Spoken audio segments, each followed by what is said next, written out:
When I first dove into watching Takopi's Original Sin, I already knew what I was getting myself into. And this could be due to the fact that I've been hearing the name of this work floating around, describing how dark and twisted and fucked up it was going to be.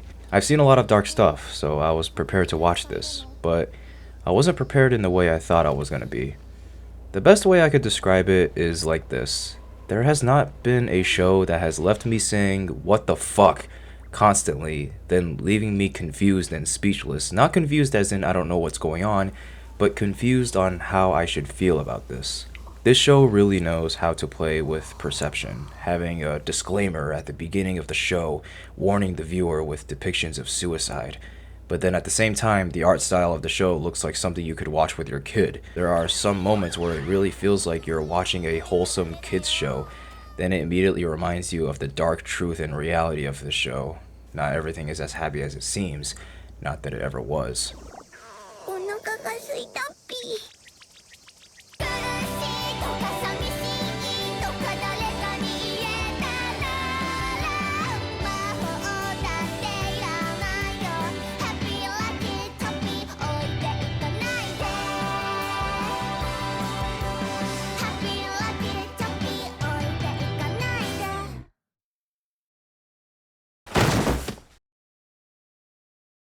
What's brilliant about the first 12 minutes in episode 1 is when it comes to Shizuka. Right off the bat, we know that she is a bully victim when we see her writings on her bag with insults and ones that tell her to die. We get more confirmations of bullying when we see her hiding from them after school and her belongings going missing. The thing is, this only gives the viewer the overall idea that she's being bullied. We don't really physically see it in the first 12 minutes, but that's what makes it brilliant. Since we don't see its cruelty face front, it 1. Leaves the viewer in the dark on what physically goes on at the school. Therefore 2. It leaves the viewer with their imagination on what the severity scale the bullying might be on, which may lead to 3, for some of us who may or may not have done this watching the show, praying that it is not too severe. And so it gives the viewer a sense of hope that maybe Takopi can make this girl happy. And he really tries its best, introducing happy gadgets as sort of a way of thanking her for saving him. Each day that goes by, Takopi introduces another happy gadget, still putting in effort in trying to make Shizuka happy, with a nice little happy song and montage playing in the background. いつでも素敵なアドバイスをくれるお友達道具だっぴ And when we see Shizuka interacting with her dog Chappie, this is the first time we see Shizuka laughing and smiling. This moment kinda lowers our guard, making us think that maybe everything isn't so bad. Then we are soon reminded of this show's dark nature, Shizuka talking about not having a father. Then Takopi sees that as, humans don't need males to reproduce, I see. From dark to cheery, this show is really good at playing tug of war with your feelings. Then on their walk, Shizuka tells Takopi that she could never go anywhere, not to Takopi's happy planet, nor to go see her father. She's pretty much saying, I'm stuck here, and no matter what happens, nothing will change. But Takopi still wants to make Shizuka happy. The sense of hope now comes back, this time a little stronger, when Takopi declares that he will have Shizuka make the biggest smile ever. And when Takopi says this, Shizuka gave a small but genuine smile at that declaration. She was smiling and laughing before, but that was due to her dog Chappie. We're talking about Takopi here. Takopi, other than Chappie, trying to be a candle in the dark. So yeah, when Takopi was able to make her smile by saying that, we get the feeling that Takopi can achieve his goal in making Shizuka happy, and Shizuka will live out a not so terrible life. Then this shit happens. This was the very first time we've seen Shizuka in this state, all beaten, scratched, and bruised up. Now we truly know just how severe the bullying is, as if it wasn't already terrible. Once again, the show goes from happy to just dark right away. It's a tug of war. It pulls you in and it pushes you back. And then, not only that, it gives us a double whammy. Not only are we shocked to see what happened to Shizuka, we see that she's holding Chappie's collar, leaving us with questions and concerns. We know what happened to Shizuka, she was bullied and beaten, but we don't know what happened to the dog. I was starting to feel hopeless when I saw Shizuka like this. What's even more painful is that Takopi, being dense and naive, thinks that this is what your face ends up looking like after getting in a fight with your friends. He sees it as another emotion, like the way your face would turn red when you're blushing or embarrassed. And he still tries its best to make her happy, introducing another happy gadget he sees perfect for the current situation. A ribbon. that when you tie your pinky with one end and have another person tie theirs, you instantly make up and become friends, as questionable and manipulative as it sounds. But remember that Takopi comes with good intentions, only for those intentions to be backfired.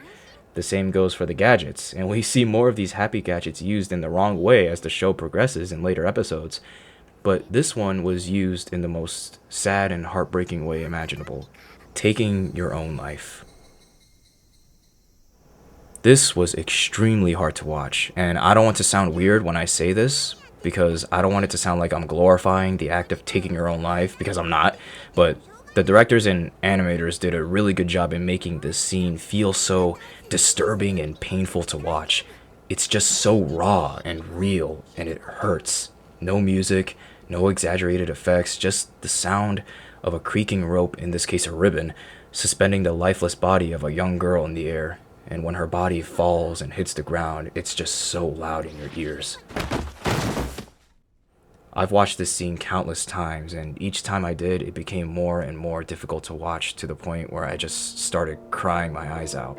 I was in so much denial when I first saw this happen. I was constantly saying, no, she's not dead. She's not dead. There's no way she's dead. And I was only saying that because her body was still slightly swinging, so I thought that she hung herself maybe a few minutes before Takopi came in to check on her, but her body was swinging only for a little dramatic effect. Plus, we were only 15 minutes into the episode out of the 37, so I was thinking that there's no way the MC just dies. What's also heartbreaking is that Takopi sees this as his fault, because 1, he broke the rule of leaving somebody unsupervised when using a happy gadget, and 2, this gadget was supposed to be used to reconcile with your friends, not this. But thankfully, I was somewhat correct, thanks to Takopi's happy camera, allowing him to travel back in time during the events a photo was taken. And I should have said this earlier, but the reason I thought why the show was going to be dark was because of Takopi himself, a magical alien landing on Earth with the goal to spread happiness. It sounds too good to be true. Also, what is this creature's definition of happiness anyways? And usually when magical creatures get themselves involved with young girls, there tend to be ulterior motives. But after seeing Takopi go back in time to save Shizuka, wanting to create a future where she doesn't have to die, and him wanting to understand why Shizuka chose to commit suicide so he could prevent that from happening again, that right there got rid of my suspicions. Takopi really is here to spread happiness. The only issue is the world he's landed on. Human beings are not that easy to understand, and also he's just very dense and naive. But I mean, you can't really blame that on a creature that has only ever known happiness. Now the show yanks us back to the time Takopi took the photo with Shizuka. We are now back to when things didn't seem too bad at the start when we dove into the show blind, only now us the viewer know the tonality of what this show is. Now with Takopi wanting to understand what led up to Shizuka's suicide, he decides to tag along with Shizuka to see what happens at her school. Now we get to see just what happens on school grounds. With Takopi disguised as a chameleon flower. Okay, now we are introduced to a new setting, which is the school itself, which also means we get more screen time with our bully Marina, who then calls Shizuka a parasite and proceeds to insult her even further. Right away, Takopi already senses that Marina is a scary person. Later, since Shizuka is unable to answer the homework question on the board due to Marina hiding her notebook, Takopi thinks that this is the reason she committed suicide, because she felt so bad for not being able to answer the math problem. So he goes back in time and tells her all the answers. Then our guard is lowered once again with this happy montage of Takopi helping out Shizuka with any inconvenience her bullies are causing her, like finishing the food her bullies are trying to have her eat, or finding her belongings in the trash and in other places like the roof somehow. Like I mentioned before, the tug of war this show gives with your feelings. The vibe changes are just 180s. Afterwards, Takopi, being dense and naive, comes to a realization that Shizuka and Marina could be fighting, even though this fighting is completely one-sided. When Takopi was witnessing all the stuff Marina was doing to Shizuka, he interpreted it as a cultural thing his species does on his planet. When Happians get into a fight, they hide each other's happy paper to draw others' attention so that they could make up. In this case, Takopi saw Marina hiding Shizuka's belongings the same way Happians hide each other's happy paper. He thinks Marina wants to make up and stop fighting.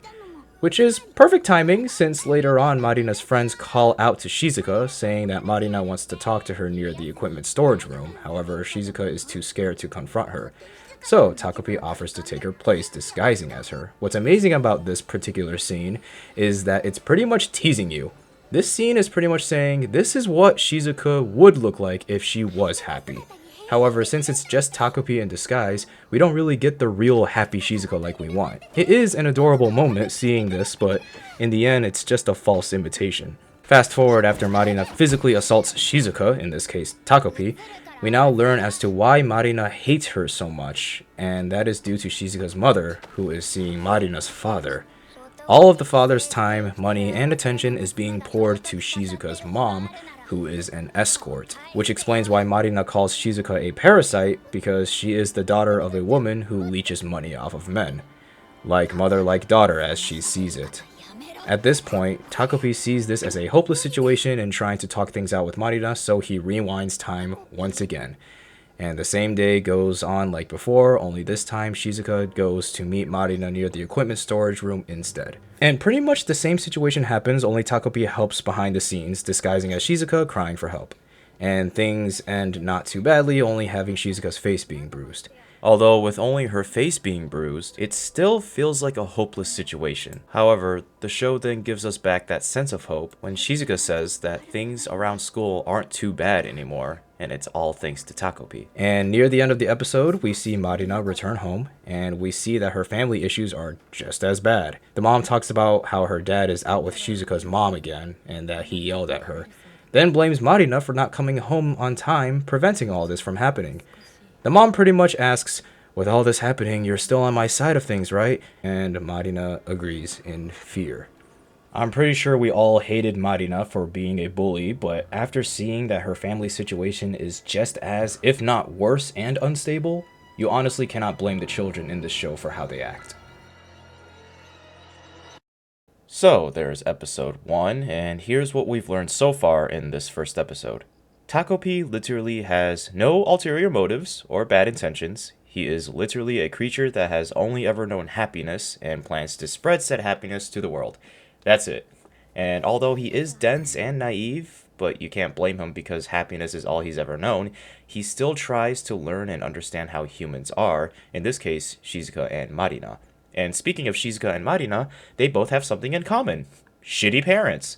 Shizuka's mother is never around due to her escorting job, and it doesn't seem like she cares about Shizuka and her living conditions due to how filthy the place is, and the father left for reasons undefined. Marina's parents, we haven't seen the father yet, but it seems likely he's the one that caused this mess, and according to the mom, he was yelling at her. We don't really know much on the mom, but we can see that she's more than likely lost her marbles somewhere along the story and most likely vents her frustrations on her daughter due to how Marina was scared of her and how the mother slowly approaches her. It's completely understandable why Marina lashes out on Shizuka because, well, she's just a kid and doesn't know better. It's not her fault for having shitty parents. Her father isn't around and he cheats on his wife with Shizuka's mother. And when he is around, things get pretty violent from what we can see here. Then Marina is pretty much forced to listen to her mother, obey her, and take her side of things. And being an obedient child, of course you're going to defend and not talk down on your parents. So it becomes easier to blame somebody else for these problems. So she blames Shizuka's mother for taking her father away from her. And for Marina, since Shizuka's mother isn't physically there to blame, the closest thing that she can blame is the daughter. Kid logic. I know, it doesn't make any sense, but they're kids. What can you do other than raise them properly? Unfortunately, there are no parental figures here to raise them. And all of this is just knowledge we gained from the first episode alone. More is revealed later on. Episode 1, being 37 minutes long, was really an emotional roller coaster, and it really sets the tone of what this show is going to be. During watching this first episode, I had many thoughts on how this whole show was going to play out. My first thought, after I saw Shizuka commit suicide, I initially thought that Takopi was going to try and make up for Shizuka's death by trying to make another person happy, moving on from one character to the next, and him ultimately failing every time. However, when the time camera function was introduced, a new thought came to mind. I was like, Ah, I see. This show is going to show us some really dark stuff, then play tug of war with our feelings by rewinding time and fixing the issue. A taste of both worlds. And for my final thought, the moment this anime introduced time travel, I had a slight creeping feeling that the creator of this story wants a happy ending. Because I thought to myself, there's no way the creator, Taizen 5, would want these kids to suffer in this show. I mean, why else would you incorporate time travel? So you could rewind the bad things happening to these kids, right? That's what I was thinking. However, this feeling of hoping for a happy ending is soon crushed once we enter the second episode. So, episode 2 starts us off at the school with Shizuka answering the math problem correctly thanks to Takopi, and Marina sees this and pays no mind to it. And a whole day goes by without Marina bullying Shizuka. Takopi notices this and says to Shizuka that maybe this is the first step to them making up and becoming friends. Which is a nice thought to have in the beginning of this episode, even according to Shizuka's facial expression, maybe things will work out. Takopi later learns from Shizuka that she does have a father after all, even though he knew this from episode 1, but this current conversation confirms this when he flat out asks. And with our suspicions correct, yes, indeed the father left Shizuka at a young age, but we still don't know why. We later learn why Shizuka doesn't believe in God or magic, because during her parents' divorce, she wished upon the stars on a night similar to this one, wishing that her parents would stay together. But unfortunately, that wish never came true, which led to her to conclude that God and magic aren't real. Which is strange because if I was a little kid introduced with all these gadgets, I would believe they were magical. But since Shizuka knows that Takopi comes from another planet, she probably sees these gadgets as very high-tech stuff rather than literal magic. And Shizuka not believing God or magic can also make sense on why she is so nonchalant when Takopi tries to make her happy, because deep down she still believes that nothing is going to change no matter what happens. Moving along, Takopi notices that this is the first time that Shizuka was open about something like this to him, which he feels like they've become closer, like friends. He also then reoccurs a moment. On the 6th day after meeting Shizuka, they also had a starry night walk like this one. However, the next day, the 7th day, is when Shizuka's suicide happened. And it was also the day he noticed that Chappie was missing from Shizuka's side. So he ponders on what exactly happened that led up to these events, which we are about to find out right now. Turns out that Marina had been looking for Shizuka during the night to proceed with her bully activities, and their altercation gets out of hand when Chappie sees Marina as a threat and lunges forward to bite her. Get it? Out of hand. The commotion grabs the attention of people passing by, they call animal control, and Chappie is taken away, and all of this happens pretty quickly. Takopi isn't sure what's happening, but he notices that Shizuka was crying, which Takopi sees as something that is not supposed to happen again, so he rewinds time, suggesting that they take a different walking path in attempts to avoid Marina. But no matter how many rewinds he does, it always ends with them running into Marina. We soon find out that Marina is intentionally looking for Shizuka, and eventually, after all the rewinds, somewhere along the way, Takopi just stops rewinding time because he probably saw it as a situation that will always not go too well.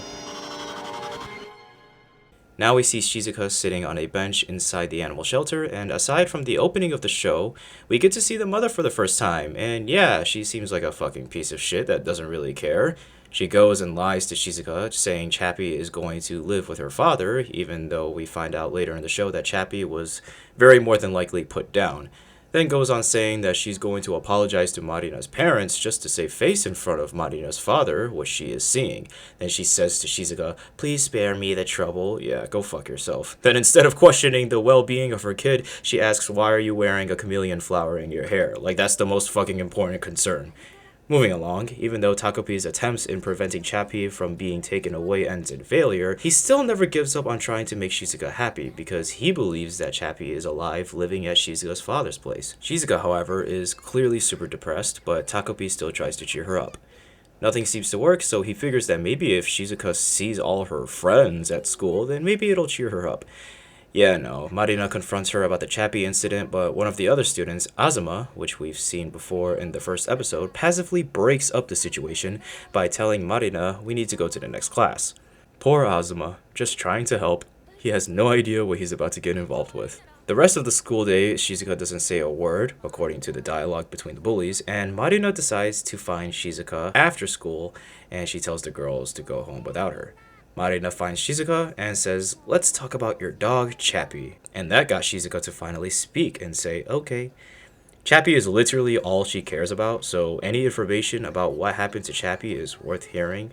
And besides, what can you really do? It's not like Shizuka can fight back, or she doesn't have the courage to, so might as well just listen to your bully. And Takopi, being dense and naive, believes that, oh my god, they're finally gonna talk things out and become friends, which is not gonna happen. They both enter the forest, and we get a quick sequence of flashbacks of Marina's living conditions. The mother rightfully complains about the father being home late all the time, and that Marina misses him too. The father says that he's working his butt off, but we all know that he likes to reward himself with nightclubs and seeing Shizuka's mother. Then the mother taking her frustrations out on her own daughter, which is verified with the bruise on Marina's face, and Marina is conditioned to take her mother's side of things, even though she defends both parents. Marina pretty much sees things like this, and correct me if I'm wrong.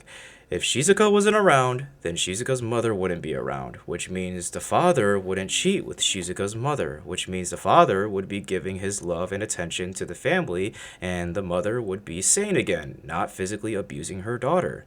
After those flashbacks, in comes more physical abuse from Marina, and Shizuka learns the truth that Chappie is dead.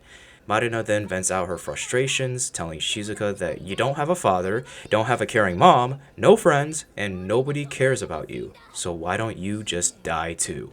She vents even more, saying that your living expenses are all paid for because of the money your mother is leeching off of my father, which this really doesn't make any sense for Marina to be mad at Shizuka for. In the end, it's the parents' fault. The parents are shit. But like I said before, kid logic. It's easier to blame somebody else for these problems, and as a kid, you are more than likely going to defend your parents, especially when you are conditioned in taking one of their sides. Takopi sees this as a bad situation, so he thinks that he should rewind time again. We then hear Marina shout, "If you had went away, my mommy would go back to her old self." So that line pretty much proves that the mother did indeed lose her marbles somewhere along the show, probably when the father started seeing Shizuka's mother. After that line, Takopi remembers Shizuka saying that Chappie is all she needs. No matter how bad things get, she'll be fine as long as Chappie is with her. Takopi soon realizes that staying back and watching won't change anything, and things might go back to how they were before. So Takopi acts on impulse, flying in to Shizuka's rescue. Rewinding time didn't do anything, so this time...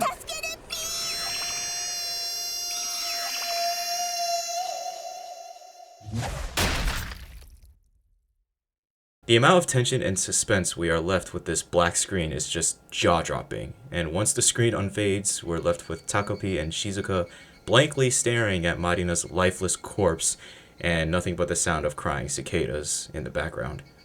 And I've also noticed that crying cicadas were present when Shizuka hung herself and died in the first episode. Even though it's summer and of course you're going to hear cicadas, I found an old poem written by Matsuo Basho titled "The Cry of the Cicada." The cry of the cicada gives us no sign that presently it will die. A crying cicada in Japanese culture is a symbol of death or the cycle of life, and since cicadas have a short lifespan once coming out from underground, the poem is interpreted as life could end at any moment, and the sound of a cicada's cry doesn't give us any sign as to when its life will end. I just thought that I'd share that detail because yeah, crying cicadas can add suspenseful effect to these scenes, but they do mean something. Anyways, Takopi tries to go back in time with the happy camera because pain isn't a good thing, and the camera is broken. And speaking of the camera, in the first episode, when Shizuka held the camera for the first time, she even said that it feels heavier than it looks. Yeah. Marina just got hit by a brick. Now Takopi knows how badly he's fucked up, now realizing he's killed Marina, and he's just shocked as to what's happening, and Shizuka is shocked too. Or not. Quite the opposite, actually. She's elated. There's even more color in her face, actually everywhere. She's radiating with light. She's extremely happy. God damn, this show will grant our wishes with a cost. The first episode teases us with Takopi transforming into Shizuka, pretty much saying this is what Shizuka would look like if she was happy, which is what we want. And now in this second episode, the show is like, okay, fine, we'll give you happy Shizuka, and the way to deliver this is for someone else to die. I mean, it's understandable for Shizuka to be happy. The one person that was causing her pain and suffering is finally gone, but this is still fucked up. Then there's this music, which is Vivaldi's Primavera. Now at this point, I'm just like, what the fuck? And speaking of Primavera, which is both a Spanish and Italian word, translating it to English can mean spring or springtime, and we all know during spring, things start to bloom or blossom. The moment Marina dies and this song plays, Shizuka sort of blooms with color and she is able to blossom to the happy girl we all wanted her to be. I guess that's why they chose this piece. I mean, look at her, she's jumping with joy, she has more color, her voice is reaching higher octaves we've never heard before, and she started to believe in magic again. All because of the miracle of Marina being gone came true, and now that she believes in magic, that means more miracles can happen, such as Chappie still being alive. And for Takopi, he's not sure how to feel about this. In the end, all he wants is for Shizuka to be happy, but in order for that to happen, he had to cause pain and kill somebody, which he sees as bad. And he witnessed firsthand on Shizuka's death, so he knows death is a bad thing. But if a death causes someone to be happy, now he's getting mixed feelings. And then there's the cherry on top on what Shizuka says. She sheds tears of joy, saying, "Thank you, Takopi, for killing her." That is so disturbing and fucked to hear a 4th grader say that! Especially when it's 2 sentences that shouldn't even be paired with together in the first place. A sentence of appreciation followed with, "for killing her." And these motherfuckers are clever. They could have put both sentences into one subtitle, but instead they broke it part by part just for the suspense. Shizuka could have said, "Thank you, Takopi, thank you so much," or something like that to heavily express her gratitude. But after she says, "Thank you, Takopi," and then there's that pause, we don't know what she's gonna say afterwards. Then once we see and hear, "for killing her," we're just like, bro, what the hell? Remember when I said that all hope was lost after entering the second episode? Well, yeah, all hope is officially lost. Marina is dead, the camera is broken, and there are no more do-overs. And that's the end of episode 2, and it gets worse from here.